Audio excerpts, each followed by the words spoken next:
महाराष्ट्र माझा मराठी न्यूज. प्रत्येक सणासाठी, प्रत्येक नात्यासाठी विश्वासाचं एकच नाव, ममता ज्वेलर्स उरण. शुद्ध सोनं, सुंदर दागिने, ममता ज्वेलर्स. पनवेल महानगरपालिका सार्वत्रिक निवडणूक 2026 या स्थानिक स्वराज्य संस्थेच्या निवडणुकीमध्ये महायुतीचे प्रभाग क्रमांक 14 चे अधिकृत उमेदवार श्री सतीश दत्ता पाटील यांनी महाराष्ट्र माझा मराठी न्यूज या चॅनलला दिलेल्या मुलाखतीत सांगितले, मी निवडून आल्यावर गावातली रस्ते, ड्रेनेज लाईन, लाईट, पाण्याचे प्रॉब्लेम सोडवणार. पाहूया सविस्तर बातमी. आज 2026च्या ज्या निवडणुका चालू आहेत तिथं तुमच्या प्रचाराचा तर खूप धूमधडाक्यात म्हणजे प्रचार चालू आहे. आता सध्या तुम्ही ज्या प्रभागामध्ये काम करत म्हणजे प्रभाग क्रमांक 14 तुम्ही ज्यावेळी त्या मतदारांना भेटायला जाता तेव्हा तुम्हाला त्यांचा प्रतिसाद कसा असतो? पहिल्यांदा मी आमचे रायगडचे भाग्यविधाते रामशेठ ठाकूर साहेबांचे, आमचे पनवेलचे कार्यसम्राट आमदार प्रशांत दादा, पनवेलचे कार्यतत्पर सभागृह नेते परेश दादा, आमचे जिल्हा अध्यक्ष अविनाश कोळी साहेबांचे पहिलं मला सध्या कार्यकर्त्याला काम करण्यासाठी नगरपालिकेत जाण्याची संधी देत आहेत त्याच्याबद्दल मी त्यांचे पहिला आभार मानतो. सर, आता जो चालू प्रश्न आहे आंतरराष्ट्रीय विमानतळ, लोकनेते दिबा पाटलांचा नाव अजूनपर्यंत उडाणी झाली, विमानी उडाण झाली तरी पण स्वर्गीय दिबा पाटलांचं नाव चर्चा लोकांमध्ये चालू आहे, तर ती कशा पद्धतीने तुम्ही त्या लोकांना निवेदन करणार? लोकनेते दिबा पाटील साहेबांच्या नावासाठी भारतीय जनता पार्टी ही रस्त्यावर उतरून भर पावसामध्ये असेल, अंगावर आमदार साहेब असतील तर हजारो कार्यकर्त्यांच्या अंगावर केसेस झालेले आहेत आमच्या भारतीय जनता पार्टीच्या. आणि जो लढा विमानतळाला नावासाठी जो आमदार साहेबांनी उचलला त्याला या शेकापच्या कार्यकर्त्यांनी, आमदारांनी कधीच पाठिंबा दिला नाही. आमच्यावर सुद्धा आम्ही गावामध्ये सुद्धा मार्च रॅली काढलेली आहे, खांदा कॉलनीमध्ये रस्त्यामध्ये साखली म्हणजे जे मोर्चा काढला होता त्याच्यामध्ये सहभागी आहोत. याचे फोटोज आमच्याकडे आहेत. आता विरोधकांकडे काही विषय नाहीये, त्यांच्याकडे काही ताकद नाहीये, परंतु काहीतरी दिबा पाटलांचं नाव ते देऊ शकतात का? त्यांची सत्ता आहे का? काही नाहीये. पक्ष सांगतोय, मुख्यमंत्री साहेब सांगतायत का दिबा पाटलांचा नाव हा 100% दिला जाईल. त्यांच्यावर आमचा विश्वास आहे, आमच्या आमदार साहेबांवर आमचा विश्वास आहे. दिबा पाटलांचंच नाव विमानतळाला लागेल. सुविधांसाठी तुम्ही काय करणार? प्रभागामध्ये गटर असतील, रस्ते असतील, लाईटचे कामं असतील, याच्यावर पहिला आम्ही जास्त भार देणार आहेत. आणि लोकांच्या ज्या अडचणी आहेत त्या आम्ही खालती जमिनीवर पाय ठेवून लोकांमध्ये कनेक्टिव्हिटी राहून आम्ही 4ही नगरसेवक तसेच निवडलेले आहेत. आमदार साहेबांनी सर्व कामं करणारे आहेत, ग्राउंड लेवलची माणसं आहेत. मी 19 वर्ष पक्षासाठी काम करतोय, आमदार साहेबांसोबत काम करतोय. मी कधी उमेदवारीसाठी काम केलेलं नाहीये, मी कार्यकर्ता आहे. या हिशोबाने मी काम केलं आणि आता मला साहेबांनी संधी दिली आहे, त्या संधीचं मी नक्की सोनं करेल आणि गावाचा नाही तर आमच्या प्रभागाचा नक्की चेहरा मोहरा बदलल्याशिवाय राहणार नाही. मी आता तुम्हाला विचारतो की आता विमानतळाला जी नवी पोराची भरती चालू आहे कामानिमित्त, अशा पोरांना किती लोकांना कामाला आपण मदत केली आणि त्यांचा तिथे पाठबळ घेतलेला आहे? मी नगरसेवक नसताना पण, मी साधा एक कार्यकर्ता असताना पण मी महानगरपालिकेमध्ये 10-15 कार्यकर्त्यांना, आमच्या लोकांना, गावातल्या गरीब व गरजू लोकांना मी कामाला लावलेलं आहे. आता एअरपोर्ट साईडला पण मी 15-20 लोकांची नावं जॉबला जॉईन होतील या स्टेजला आहेत, त्यांची ट्रेनिंग वगैरे झालेली आहे आणि आमचा पाठपुरावा आहे. आणि मला खात्री आहे मला व्यक्तिशः आमदार साहेब कोणताही काम घेऊन गेल्यानंतर मी आजपर्यंत खाली कधी कोणत्या कामाने आलेलो नाहीये. कोणताही काम असू द्या, कोणाच्या गावाचं असू द्या, पोलीस स्टेशन असू द्या, हॉस्पिटल असू द्या, सर्वांच्या सुखादुखात माझी स्वतःची मग खंबीरपणे माझी ताकद आहे, मी स्वतः उभा राहतो. आणि आज मी जे एवढा ठामपणे, माझ्यावर जो आत्मविश्वास आहे, हा माझा स्वतःवरचा विश्वास आहे का मी लोकांची कामं केली आहेत, त्याच्यामुळे मला संधी देतील. मी 19 वर्ष ऑफिस टाकून 19 वर्ष लोकांमध्ये मी कार्य करतोय. मी इलेक्शन आले म्हणून मी आता लोकांसाठी मतं मागायला जातोय असा प्रश्न नाहीये. मला खात्री आहे आणि 100% माहिती आहे मला लोक 100% मतं देतील, कारण मी काम करणार आहे. आमदार साहेबांचा इथे सत्ता आहे, महानगरपालिका आमचे आहे, मुख्यमंत्री आमचे आहेत, केंद्रामध्ये नरेंद्र मोदी आमचे आहेत. त्याच्यामुळं जनतेला माहिती आहे का कामं कोण करू शकतो आणि आमदार साहेबांसारख्यांचा हात माझ्या पाठीवर आहे. त्याच्यामुळे मला 100% खात्री आहे लोक आता विचार करतायत आणि विचार करूनच मत द्या. जो काम करेल त्याला मत द्या, ही माझी प्रत्येक मतदाराला विनंती आहे.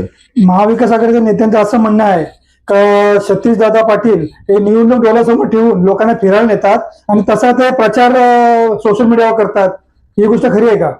मी निवडणूक तोंडावर ठेवून मी कधीच कोणतं कार्य केलेलं नाहीये. मी 19 वर्ष माझे कार्यक्रम कंटिन्यू चालू आहेत. माझ्या इथे साईडच्या शेजारच्या सोसायटी असतील, पक्षाचे प्रभागाच्या कार्यकर्ते असतील, त्यांना पण तुम्ही माझ्याबद्दल जर विचारलं तर ते सांगू शकतील का मी इलेक्शनसाठी येणारा माणूस आहे का मी कायम लोकांच्या टच मध्ये राहणारा माणूस आहे. मी जे शिर्डीचं जे कार्यक्रम केलं, मी दुसऱ्याकडे कुठे कोणाला फिरायला नेत असतो. तर एक लोकांचं काहीतरी आज आपण देवाच्या कृपेने आणि पक्षाच्या दादांच्या आशीर्वादाने आज आपण जे कुठे आपलं चांगला दिवस चाललेत, तर कुठेतरी आपण समोर पण काहीतरी केलं पाहिजे. त्या उद्दिष्टाने मी एक शिर्डीला आमच्या गावातली पालखी जात असते पायी. त्या निमित्ताने मी ज्या दिवशी ते पोहोचतात त्या दिवशी मी दरवर्षी शिर्डीला बस घेऊन जात असतो. हा वर्ष माझा 4था आहे. इलेक्शन 4 वर्षापूर्वी झाले होते तेव्हापासून मी चालू केलंय. आता वाढती महागाई लक्षात घेता आता आपला धाकटा कांदा असेल किंवा मोठा कांदा असेल, आपल्याला जो लग्न कार्य दोन्ही गावामध्ये असतात, म्हणजे कोणाची कॅपॅसिटी नसेल तर लग्न, म्हणजे जर आपण ग्राउंड लेवलला जर घेतला तर लाखोच्या 1.5 लाखाच्या घरात जातो. पण अशा गरीब लोकांसाठी ती म्हणजे ती करण्याची ताकद नसते. माझं म्हणणं असंच आहे की त्यांच्यासाठी एक समाज मंदिर आपल्या माध्यमातून होईल का? जर आपली सत्ता आली तर महानगरपालिकेतून आपल्या निधीतून, नगरचौक निधीतून आपल्या समाज मंदिर उभं करता येतील का? नक्की हाच पहिला प्रश्न आहे. समाज मंदिर आणि लहान मुलांसाठी छोटासा गार्डन असेल. गावांना, दोन्ही गावांना कमानी नाहीये. एक गावाची ओळख म्हणून चांगल्या सुंदर अशा कमान्या आम्ही पहिला बांधण्यासाठी महानगरपालिकेकडे, आमदार साहेबांकडे पाठपुरावा करणार आहेत. आणि समाज मंदिर बांधण्यासाठी हा आम्ही 100% प्रयत्न करणार आहेत. त्याच्यासाठी आम्हाला कोणत्याही म्हणजे कोणालाही जाऊन भेटायची वेळ आली, आमदार साहेब असतील, आमदार साहेबांकडे पाठपुरावा असेल, सिडको असेल या महानगरपालिका असेल, तिकडे आम्ही जाऊन त्यासाठी 100% मांडून ते काम करून घेऊ. दादा आम्ही आता भर पावसामध्ये 2 दिवस जर पाऊस पडला, रात्र दिवस जर पाऊस पडला तर छोट्या खांद्यामध्ये अशी परिस्थिती होते का पाण्यात पूर्ण पाणी साचून घरांना पाणी येतो. तर हा निसारा कशा पद्धतीने आपण सॉल्व्ह करण्याचा प्रयत्न कराल का? पाणी जास्त पडल्यानंतर जे घरामध्ये पाणी येतोय ते एअरपोर्टला काम चालू असल्यामुळं, एअरपोर्टच्या भरावामुळं ते भराव 4ही दिशांनी भराव केल्यामुळे त्याचा पाण्याचा निचारा कसा होईल त्याचा अंदाज आलेला नव्हता. त्याच्यामुळे ते पाण्याचा आता त्याचा निचारा या येणाऱ्या पावसाळ्यामध्ये नक्कीच त्या ठिकाणी पाणी येणार नाही याची खात्री देतो. आणि ही गोष्टीचा विषय आमच्याकडे आमदार साहेबांजवळ झालेला आहे. दादा, तुम्ही निवडून आल्यानंतर सर्वप्रथम कोणते काम करणार? निवडून आल्यानंतर गावातले रस्ते, ड्रेनेज लाईन, लाईट्स आणि बाकीचे पाण्याचे काय प्रॉब्लेम असतील ते आम्ही हे करणार. आणि रोज गावामध्ये झाडू मारण्यासाठी आणि प्रत्येक आलीमध्ये मी एक छोटेसे नेम प्लेट लावणार आहे का जिथे कामं होणार नाही त्यांनी या नंबरवर कॉल करायचा, तिथे ताबडतोब तुम्हाला सुविधा मिळेल. 5 वर्ष लोकांच्या कार्यात लोकांसाठी काम करणार आहे. आणि आमदार साहेबांनी जी संधी दिली आहे, एवढी मोठी संधी दिली आहे. भारतीय जनता पार्टी जगातली सर्वात मोठी पार्टी आहे आणि त्या पार्टीमधला भारतीय जनता पार्टीचा उमेदवार म्हणून मला संधी मिळाली आहे. त्या संधीचा मी नक्की सोनं करेन. दादा, येणाऱ्या 15 तारखेला निवडणूक आहे आणि मतदारांनी कशा पद्धतीने मतदान करावं ही आपल्याला अपेक्षा आहे. मतदारांनी पहिला, आत्ताचे मतदार हुशार झालेत, पहिल्यासारखे मतदार नाहीयेत. आत्ताचा मतदार अभ्यास करतो. आता मीच 19 वर्ष झाले मतदारांकडे, लोकसभा असेल, विधानसभा असेल, नगरपालिका असेल, आम्ही मतदारांकडे मत मागायला जात असतो. त्याच्यामुळे आम्हाला अनुभव आहे. मतदार हा विचार करून ठरवलेला असतोय. मतदाराला 1 दिवसांनी 4 दिवसांनी त्याला कोणी जाऊन भेटलं म्हणून तो मतदान करत नाहीये. मतदार बघतोय आपल्या कॉन्टॅक्ट मध्ये कोण आहे, आपला कोण काम करू शकतोय, आपल्या याच्या आधी कोणी आवाज दिलाय का, इलेक्शन आले म्हणून हा माणूस आपल्याला आवाज देतोय का, साथ घालतोय का, हे पण लोक अभ्यास करतायत. लोकांनी ठरवलेलं आहे मतदान कोणाला करायचं आहे. जर लोकांनी जर काम करणाऱ्याला जर मत देण्याचं ठरवलं असेल तर सर्वात जास्त लीडने प्रभाग 14चे 4ही उमेदवार आमचे निवडून येतील. नमस्कार. प्रभाग 14 महायुतीचे उमेदवार मी स्वतः सतीश दत्ता पाटील.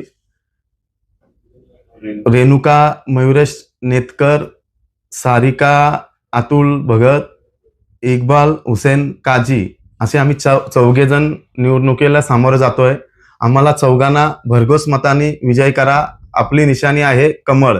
कमळासमोरील बटन दाबून आम्हाला विजयी करा ही तुम्हाला विनंती.